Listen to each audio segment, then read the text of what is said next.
Les gars, il se passe actuellement des choses importantes dans le secteur de la crypto. On constate une légère reprise du marché, ça fait plaisir, mais la question est bien entendu maintenant savoir si cette tendance va pouvoir perdurer ou est-ce que c'est temporaire, peut-être qu'on va assister à une nouvelle rechute prochainement.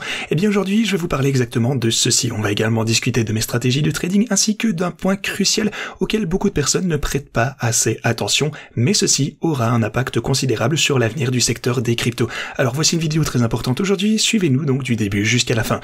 Bienvenue à tous, je m'appelle Maxime et je vous apporte chaque jour des nouvelles vidéos en français sur la crypto. Si vous êtes nouveau sur cette chaîne, alors soyez sûr de vous abonner et d'activer la cloche dès maintenant. Alors, comme toujours, allons droit au but. Ce que vous pouvez constater de ce côté, c'est que on est bel et bien finalement en train de pumper un petit peu pour le Bitcoin, ça fait plaisir. On est actuellement au-dessus de la ligne orange des 112 000 $, ça fait un petit moment qu'on n'a pas revisité ceci, mais l'essentiel c'est que on n'a pas encore clôturé cette chandelle. Alors, vous pouvez voir que le précédent sommet était en fait aux 113 400 $, en tout cas le sommet local bien sûr. Donc, on a plus ou moins atteint le même niveau de ce côté, mais si jamais on parvient à clôturer la chandelle de cette manière, alors ça va être un signe qu'on récupère du momentum.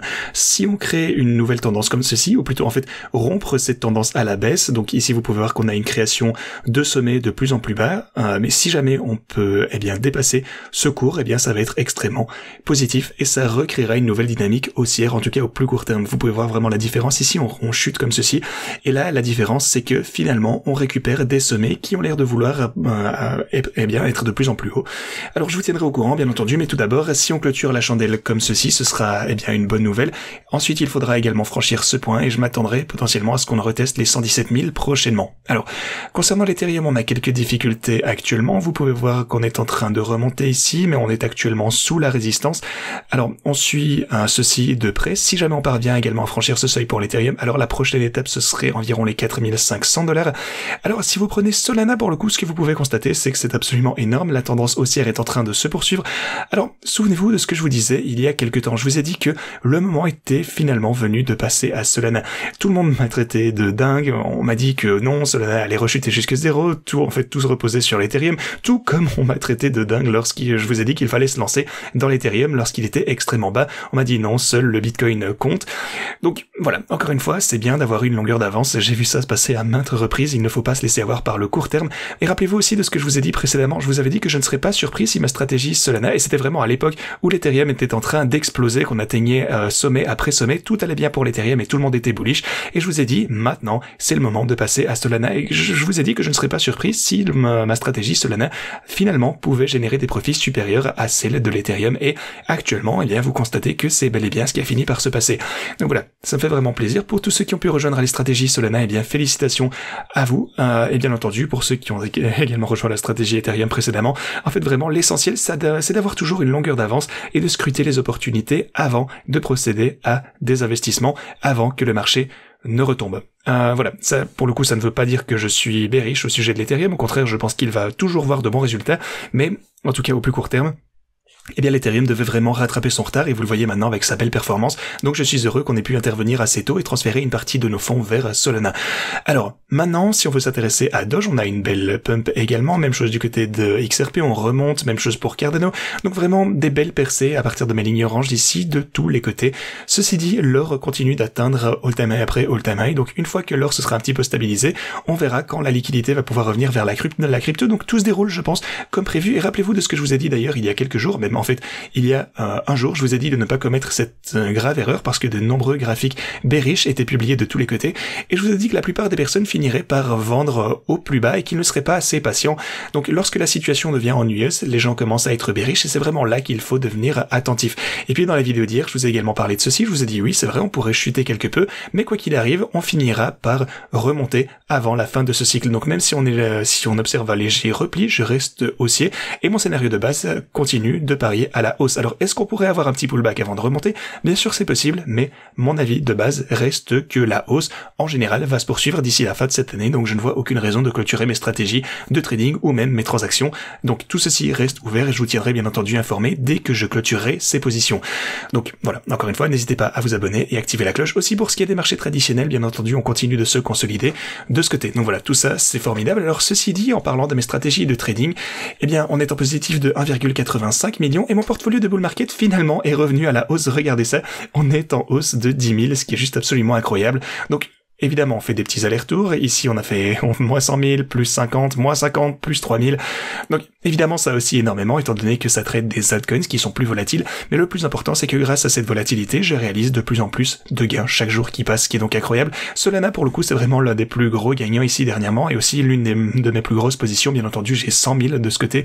Alors, lorsque je vous ai dit que selon moi, Solana devrait être sous le feu des projecteurs très prochainement, je vous ai dit que Solana devrait bien se porter, même si on a transféré une partie de nos fonds vers la stratégie Solana, et visiblement on voit des résultats incroyables. Sinon, PP était largement en perte ici, j'espère vraiment voir PP se redresser. À mon avis, ça risque d'arriver. Sui est également dans le rouge, mais regardez-moi ça pour le coup.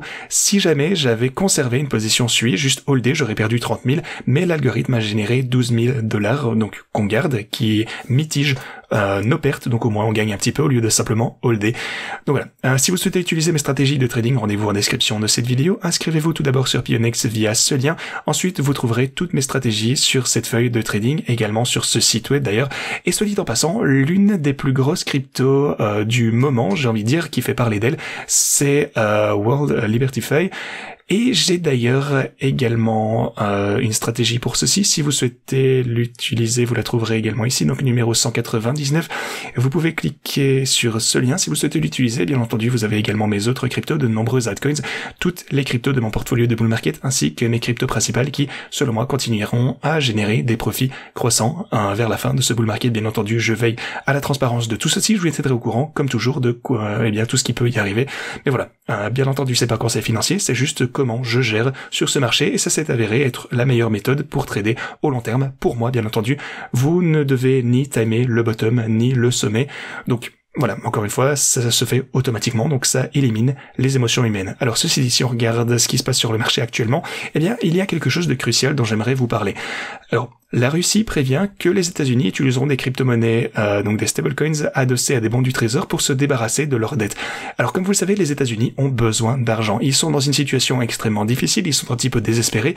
En fait, ils doivent dépenser beaucoup d'argent et ils veulent avoir une source pour financer, en fait essentiellement acheter des bons du trésor américain, parce que la demande d'achat du bon du trésor est en déclin actuellement, ça on le sait déjà, on en parlait dernièrement, et le fonctionnement est simple en fait. Trump vient de signer le Genius Act, il s'agit donc de la première loi fédérale sur la crypto-monnaie. Concrètement, ce que ça signifie, c'est que n'importe qui peut lancer un stablecoin à condition de disposer de réserves complètes, de faire l'objet d'audits publics et d'être en conformité avec la législation anti-blanchiment d'argent. Alors les entreprises privées peuvent émettre des dollars numériques garantis à 100% par des bons du trésor, mais alors qu'est-ce que ça veut dire? Eh bien, chaque dollar de crypto en stablecoin représente $1 de demande de dette publique américaine. Donc les États-Unis bénéficient de financement bon marché. Alors en résumé, tous les stablecoins seront garantis par des bons du trésor américain, ce qui crée une demande pour ces derniers. Alors, qu'est-ce que ça signifie en gros, on va dire, eh bien, si on considère le market cap total des stablecoins, elle s'élève à 286 milliards et ils souhaitent émettre des milliers de milliards de dollars au moyen et plus long terme. Par exemple, eh bien ici, s'ils émettent 2000 milliards de dollars en dette, eh bien si les bons du trésor américains sont achetés avec des stablecoins, donc disons 2000 milliards de dollars, eh bien c'est simplement 10 fois plus que, donc vous avez un montant 10 fois supérieur, bien entendu 2000 milliards de dollars, c'est légèrement moins de 10 fois la capitalisation boursière actuelle des stablecoins, donc c'est énorme, surtout si on considère les stablecoins réglementés comme l'USDC ou dans une certaine mesure Tether. Donc USDT c'est aussi l'un des plus gros acheteurs de bons du trésor américain, et c'est vraiment, eh bien, bel et bien un acte de génie pour le coup. C'est le Genius Act, et c'est super malin parce que ça permet de générer une forte demande pour les bons du trésor américain. C'est une situation gagnant-gagnant pour tout le monde. Donc, eh bien, on va assister à un afflux dans le secteur des cryptos, mais s'il est aussi imposant que ceci, eh bien, que pensez-vous qu'il adviendra du secteur dans son ensemble? Imaginez que vous avez 2000 milliards de dollars de stablecoins qui arrivent sur le marché de la crypto. La liquidité va être colossale et bien entendu, le prix des actifs crypto vont grimper en flèche également. Donc ça va être un élément clé à surveiller pour les mois à venir, notamment en ce qui concerne, eh bien, ce qui se passe dans les coulisses, la situation actuelle, ainsi que les perspectives générales du marché. Par contre, hier, on avait de la peur sur le marché parce que le directeur technique de Ledger a déclaré qu'il y avait, eh bien, ils ont des problèmes avec leur logiciel, il y a eu de la corruption et des hackers pourraient l'utiliser pour voler votre argent.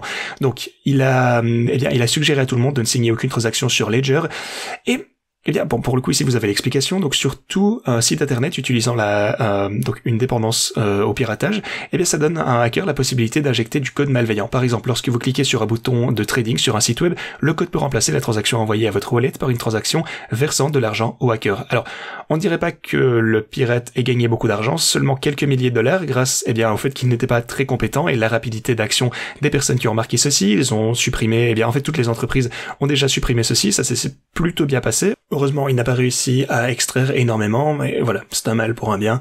Au moins, maintenant, on sait. Alors, ceci dit, demain, c'est un grand jour et vous verrez beaucoup de données importantes qui seront publiées. Ça aura également, bien sûr, un impact important sur le marché. Donc, plus de volatilité signifie plus de gains grâce aux stratégies de trading, ce qui signifie que je suis satisfait. C'est tout aussi facile que ça. Donc, j'attends simplement, je laisse mes stratégies de trading faire le travail pour moi et je réalise de plus en plus de gains chaque jour qui passe. Regardez, par exemple, ici, ma stratégie Bitcoin. Où en sommes-nous actuellement? Non, attendez, je raconte n'importe quoi. Ici, c'est le bull market, non, le portefeuille de bull market. Je voulais vérifier les stratégies dynamiques. Voilà, si vous prenez les profits actuels de la grille, on est à 323 000, au-dessus de 323 000 pour le coup. Si vous prenez la vidéo d'hier, attendez, laissez-moi voir, oui, vous pouvez voir que les profits de la grille étaient à 322 000. Donc on a gagné environ 700 $ hier, simplement grâce à la volatilité.